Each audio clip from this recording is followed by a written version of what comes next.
What's going on, guys? This is Martyrs Brigade 99 coming to you once again with another session of Dark Souls PvP. Alright guys, we're back at it once again, and this time around we're going to talk a little bit about parry methods. Now, to the extent that you guys are familiar with the channel, I'm pretty sure that you guys have heard me on many of occasions, on plenty of videos, talk about the difference between predicting parries and the god-awful run-up method that, in my personal opinion, although you can land parries that way, it is super annoying. Super duper. Not only annoying in my opinion, but, you know, in some cases it also looks kind of sloppy. One thing that I've stated in the past is that a lot of times that run-up method almost plays on luck, right? The luck being that, you know, just as you run up to them, that hopefully they will swing at the right time.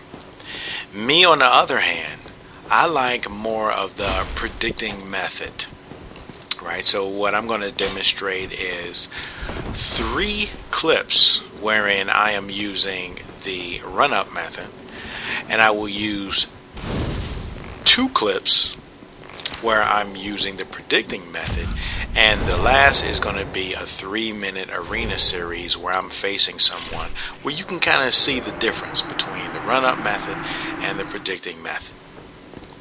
Alright, first things first. Now, I want you guys to kind of just look at my playstyle and tell me, and this is especially for a lot of you guys that like to PvP in a lot of the, you know, so-called formal dueling areas, right? Tell me, does this look familiar? Look at what I'm doing. Shield up is all I'm doing. That's all I'm doing. You know, not mixing in tactics, you know, not engaging, just shield up, run up and parry. Now granted, did I land one? Yes, I did. But look at how much damage I took from all the failed parry attempts. And look how many times I spammed it before I actually landed one. Now, like I said before, I am not saying that the run-up parry method does not work. I am just of the opinion that it looks a lot more sloppy and less calculated than the either setup parry method, which is good for the parry spammers, or the R1 spammers rather, or the predicting method where you're predicting attacks. See, watch. Do I land it? I sure do. But I basically didn't do anything but run up to this guy and hit the parry button, right? I'm not looking for patterns. You know, I'm not concentrating for the most part on this play style, because if you notice, that's all I'm going to be doing.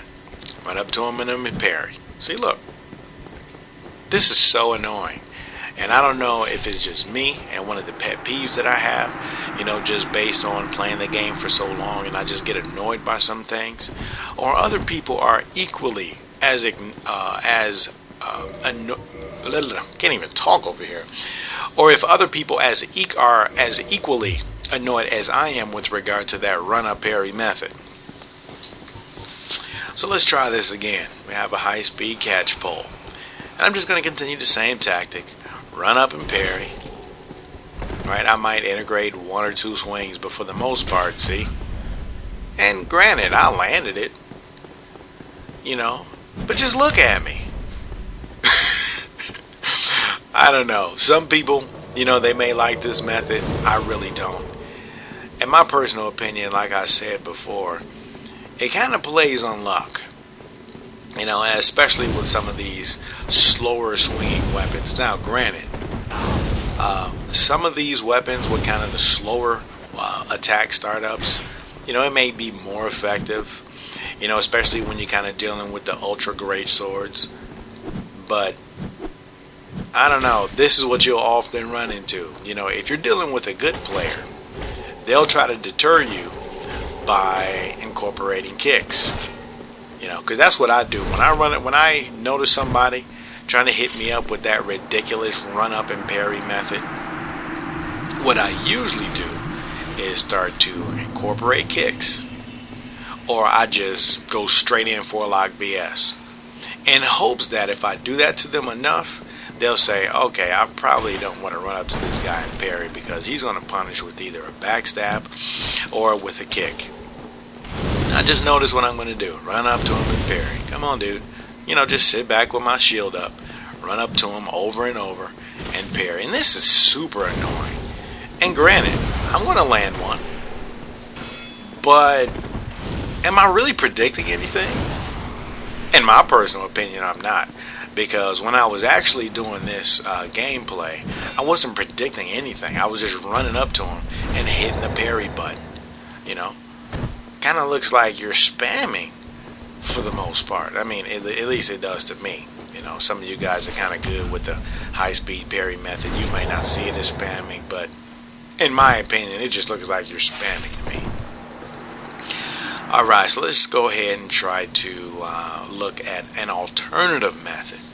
Now, just by coincidence, these next 3 clips are going to be shown with the Great Scythe and the Life Hunt Scythe. Right? That wasn't done on purpose. Just so happened I found 3 good clips where I'm predicting. Now, you guys just notice what I'm doing. Number 1, I'm looking for patterns. And notice when I attempt to parry. Number 1, I know the moveset, both the one-hand and two-hand movesets of this particular weapon. A lot of people like to use that running attack. So that's why, if you guys would notice, I'm kind of keeping a distance. And I'm doing that on purpose. See? Landed it. Now, of course, I missed a riposte, but who cares? Because we're concentrating on parrying. Like I said before, a lot of times when you keep the distance, most of these Great Scythe guys do the same thing. They two-hand it, and once you notice they two-hand it, you can almost guarantee they're going to run in for that ridiculous running R1 attack. See, watch? See? Now, granted I missed, but I am predicting the attack based upon my understanding of the moveset and based upon the patterns that I have noticed with regards to this particular player. See, okay, he almost did it, but he's going to eventually do it again. And another thing I notice, when you're at a distance, a lot of them like to do that running in R1 attack. When you're close to them, a lot of them like to do that. Guys, see that? I knew that was coming. Right? I don't have to run up to him and parry, parry, parry, parry. I don't have to, just every 2 seconds hit the parry button. Just desperately hoping for that first swing. No, I am trying to incorporate parries into my overall attack style. For which my overall attack style is to engage. Not just run around with my shield up and then just continually hitting the parry button. Now, like I said before, these are my methods. These are my opinions. Some of you guys may say, hey dude, I love the run-up parry method. Well, that's good for you, dude. But to me, it just looks sloppy. It looks like you're fishing for parries for the most part. And it looks like you're not really predicting. Because in my opinion, just running up to somebody and hitting the parry button, you're not really predicting anything. You're just running up and parrying. Alright, so this is going to be the final clip in this very short video. Right, and I want you guys to pay attention not only to the times at which I choose to parry, right, whether I land them or miss them, but also try to pay close attention to Nikumo's attack, his whole attack strategy. Now just pay attention to him. Alright, see if we notice a pattern. Now, one thing that I know about this particular player, because I've played him in the past, he does a lot of these running R1s, tons of them. So when I keep the distance and I know that he has two-handed the weapon, I can almost guarantee he's going to do a running R1. See? He's so obvious. Look at him. He always goes back. He'll kind of reposition himself and then he'll run at me. Now, granted, I'll miss. But just notice when I'm attempting them. When I'm pretty sure he's going to engage. I'm not just running up to him and hitting the parry button. And just notice. He's going to do it again. And here's another thing that he'll do. He does that a lot. right? Rolling R1.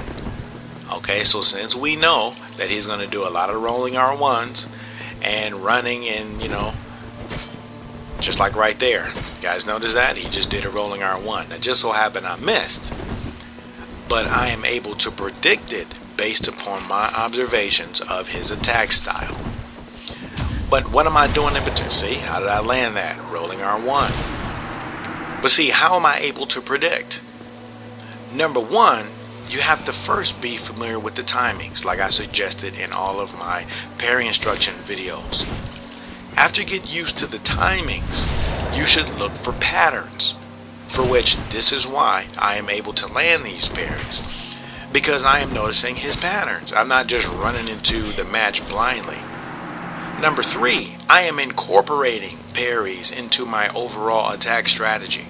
I'm not just running up to the guy with my shield up and hitting the parry button over and over again, because it appears as if the player will be parry spamming if you do that. You guys notice that? Rolling R1.